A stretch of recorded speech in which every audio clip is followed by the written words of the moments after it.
মূলত isotope, isotone, isobar এই তিনটা নিয়ে একটু আলোচনা করব। তো আইসোটোপ জিনিসটা কি আসলে? টোপ, প দিয়ে এটা মনে রাখবো, শেষে প আছে, প দিয়ে মনে রাখবো প্রোটন স্থির, মানে প্রোটনটা হচ্ছে সমান থাকবে। এই ক্ষেত্রে প্রোটনটা সমান, স্থির অথবা সমান আমরা বলতেছি। এটা একটু দেখি, সমান, প্রোটন সমান থাকবে, প্রোটনের মানটা সমান থাকে। আমার এটা একটু মনে রাখবো, প্রোটনের মানটা সমান থাকে। আবার আমি যদি টোনের কথা বলি, লাস্টে দন্ত ন আছে, তাহলে নিউট্রন, নিউট্রনটা স্থির অথবা সমান থাকবে, নিউটনের যে মানটা সেটা সমান থাকবে। আর বতে লাস্টে র আছে এখানে, আর এখানে আমাদের ভর আছে, ভর। তাহলে এটা শেষ হলো, এটা শেষ হলো, তাহলে আমরা মনে রাখবো ভরটা স্থির অথবা ভরটা সমান। এই জিনিসটা আমরা একটু মনে রাখবো। তো একটু ডিটেলস আমরা দেখি জিনিসটা কেমন আসলে। তা আইসোটোপের ক্ষেত্রে, যেটা টোপের ক্ষেত্রে আমি বললাম একটু আগে, যে আইসোটোপের ক্ষেত্রে আমার প্রোটনটা স্থির থাকে। কি থাকে? প্রোটন সংখ্যাটা সমান অথবা স্থির থাকে, অর্থাৎ পারমাণবিক সংখ্যাটা আমার সমান থাকে। তাহলে আমি এখানে তিনটা লিখলাম, তিনটা জিনিস আমি লিখলাম।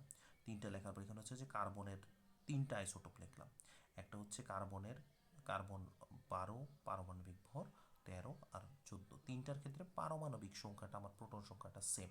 নিউট্রন সংখ্যাটা তাহলে আমি বিয়োগ করলে, যে আমি 12 থেকে 6 বিয়োগ করলে আমার প্রথমটা 6 আসে, এরপরে 7, এরপরে 8 আসে, তাহলে নিউট্রন সংখ্যাটা আমার ডিফারেন্ট আসতেছে। তাহলে এখানে দুইটা জিনিস ডিফারেন্ট আসতেছে, অর্থাৎ শুধুমাত্র একটা জিনিস স্থির পাচ্ছি, আমি প্রোটনটা, প্রোটন সংখ্যাগুলি স্থির পাচ্ছি, অর্থাৎ পারমাণবিক সংখ্যাগুলি সমান পাচ্ছি। তোমার পর যে ভর সংখ্যা এবং নিউট্রন সংখ্যা বাকি যেগুলো আছে এগুলি পরিবর্তনশীল আসছে। তাহলে এদেরকে আমরা পরস্পর পরস্পরের আইসোটোপ বলবো। কি বলবো? পরস্পর পরস্পরের আইসোটোপ, কারণ এদের প্রোটন সংখ্যাটা সমান। আচ্ছা, এরপরে আমরা দেখব আইসোটোন। টোন মানে বলছে আমি নিউট্রন সংখ্যাটা কি থাকবে, আমার নিউট্রন সংখ্যাটা স্থির থাকবে বা নিউট্রন সংখ্যাটা সমান থাকবে। আচ্ছা, সমান থাকবে। তো নিউট্রন সংখ্যা যেমন এখানে আমি খেয়াল করি, এখানে আমার হচ্ছে ক্লোরিনের দিলাম আর একটা হচ্ছে আর্গন দিলাম। তাহলে এখানে আমার পারমাণবিক ভর হচ্ছে 37 আর পারমাণবিক সংখ্যা হচ্ছে 17। পারমাণবিক সংখ্যা কত? 17। এবং এখানে যদি খেয়াল করি, এখানে হচ্ছে পারমাণবিক ভর হচ্ছে 39 এবং পারমাণবিক সংখ্যা যেটা সেটা হচ্ছে 19। তাহলে এখানে যদি আমি বের করি, এখানে যদি আমি এটার নিউট্রন বের করতে চাই, নিউট্রনটা বের করি, তাহলে নিউট্রনটা আমার কত আসে দেখি। এটার ক্ষেত্রে নিউট্রন আসে হচ্ছে আমার 20, এটার ক্ষেত্রে নিউটন আসে 20, অর্থাৎ 37 মাইনাস 17 দিলে আমার হচ্ছে 20 আসতেছে। আবার এটার ক্ষেত্রেও আমার কি কি আসতেছে, 39 মাইনাস 19 যদি আমি দিই, তাহলে আমার আসতেছে 20। তাহলে এক্ষেত্রে আমার একটা জিনিস খেয়াল করি, দুইটার মধ্যে নিউট্রন সংখ্যা যেটা, নিউট্রন সংখ্যা যেটা সেটা কি স্থির? ডেফিনেটলি নিউট্রন সংখ্যাটা স্থির, দুইটার ক্ষেত্রেই নিউট্রন সংখ্যাটা আমার কি স্থির। তাহলে আমি বলতে পারি না, তাহলে কি আমি বলতে পারি যে নিউট্রন সংখ্যাটা যেহেতু স্থির, তাহলে এরা পরস্পর পরস্পরের আইসোটোন। তাহলে আমি বলছিলাম নিউট্রন সংখ্যাটা স্থির থাকবে।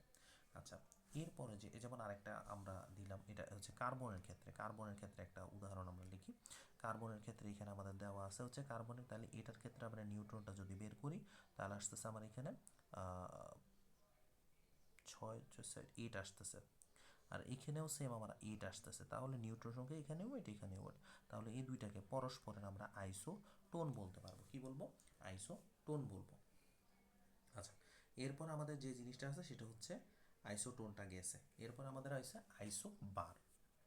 আমাদের যে জিনিসটা সেটা হচ্ছে আইসোবার।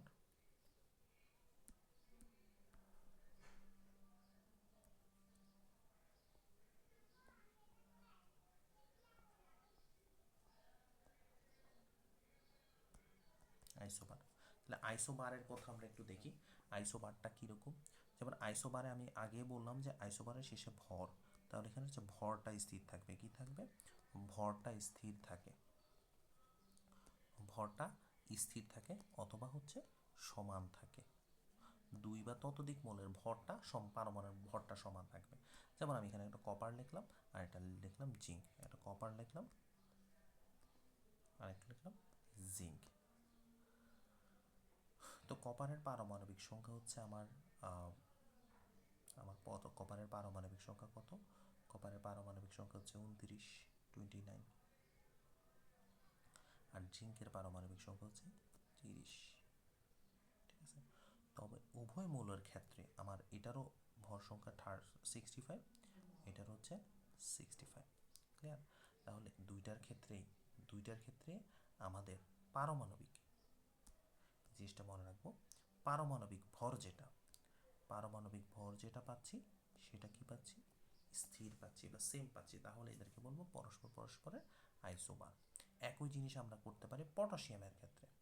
একই জিনিস হয় কি পটাশিয়াম এবং ক্যালসিয়ামের ক্ষেত্রে। তো এই জিনিসটা তোমাদেরকে এসডাব্লিউ দিলাম, তোমরা এটা পটাশিয়াম আর ক্যালসিয়াম কেন পরস্পরের আইসোবার এটা বের করবা।